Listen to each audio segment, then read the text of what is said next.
একদিন এক বয়োজ্যেষ্ঠ শিক্ষক ক্লাসে প্রবেশ করলেন একটা খালি কাচের বয়াম হাতে নিয়ে।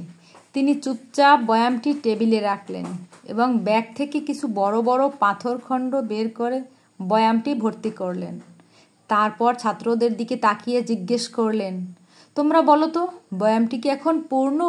সবাই একযোগ উত্তর দিল, জি স্যার, একেবারে পূর্ণ। তিনি হাসলেন।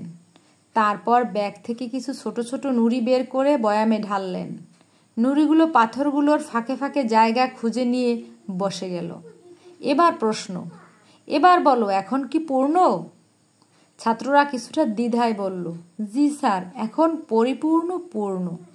তিনি আবারও মৃদু হেসে বালু ভর্তি এক মুঠো হাতে নিয়ে তা বয়ামে ঢেলে দিলেন। সূক্ষ্ম বালুর কণা নুড়ি ও পাথরের মাঝে ফাঁকা জায়গায় নিঃশব্দে বসে গেল। এবার তিনি বললেন, এখন বয়ামটি সত্যিই পূর্ণ? তারপর শিক্ষকের চোখে জ্বলে উঠল উপলব্ধির আলো। তিনি বললেন, এই বয়ামটি আমাদের জীবনের প্রতীক। বড় পাথরগুলো হলো আমাদের জীবনের সবচেয়ে গুরুত্বপূর্ণ বিষয়: পরিবার, ভালোবাসা, স্বাস্থ্য, মূল্যবোধ, শিক্ষা। নুড়িগুলো হলো জীবনের উপাদান: চাকরি, ঘরবাড়ি, গাড়ি, টাকা। আর বালু ছোট ছোট বিষয়: ব্যস্ততা, সামাজিক চাপ, গসিপ, দুশ্চিন্তা, যা আমাদের মনোযোগের বড় অংশ কেড়ে নেয়, অথচ জীবনের মূল কাঠামো নয়। যদি আমরা প্রথমেই বালু দিয়ে জীবন পূর্ণ করি, তাহলে বড় পাথরগুলোর জন্য আর জায়গা থাকবে না। ঠিক তেমনি, যদি আমরা প্রতিদিন অপ্রয়োজনীয় বিষয় নিয়েই সময় ব্যয় করি, তাহলে পরিবারের সঙ্গে সময় কাটানো, নিজের স্বাস্থ্যের যত্ন, শিক্ষার পথে মনোযোগ, এই গুরুত্বপূর্ণ জিনিসগুলো অবহেলিত হয়ে পড়ে।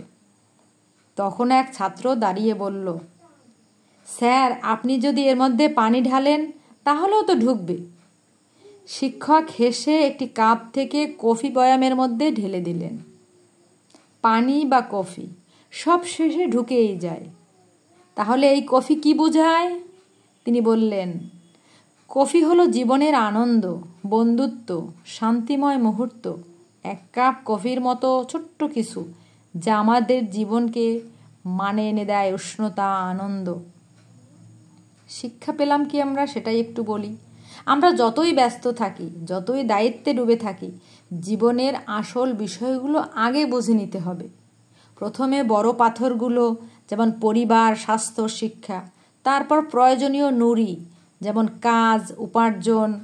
তারপর বালু, যেমন সামাজিকতা, বিনোদন। আর সবশেষে একটা ছোট্ট কফির কাপ, সেগুলো হচ্ছে আনন্দ। কারণ আনন্দহীন জীবন পূর্ণ বয়াম হতে পারে না। জীবনকে পূর্ণ করতে হলে আনন্দেরও দরকার।